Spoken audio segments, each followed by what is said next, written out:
Morning mga kabukid. Yan lang yung harvest namin ngayon mga kabukid dahil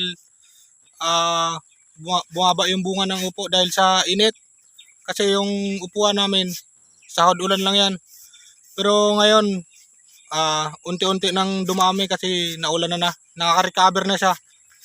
Dating 800 kilos yan, ngayon mga 500 kilos na lang. Mga 5 tinulada pa lang siguro yung harvest namin. Ayan si Busing, oh. Yan yung nag-aalaga ng upo. Magaling yan sa gulayan. Maliit lang yung upuan namin mga kabukid, pero ayos na rin. Kahit maliit yan, basta maraming bunga, maparami mo yung bunga, maganda yung kita dyan mga kabukid.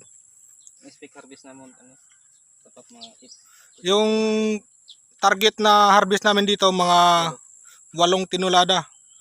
Ngayon mga nasa 5 tinulada pala yung naano namin. Or sobra pa yan mga kabukid. Kung hindi mainitan ito, tuloy-tuloy yung bunga niyan. Ayan mga kabukid, oh. Bukas, harvest na naman yan bukas ng umaga. Ayan, oh, maraming maliliit mga kabukid. Mga maliliit na bunga. So marami pa tayong maaani sa susunod na mga araw dahil dyan sa mga maliliit na to. Basta hindi lang ito mainitan mga kabukid, tuloy-tuloy yung bunga ng upo. Kaya mga kabukid, naway suportahan niyo yung aming vlog dito sa aming bukirin.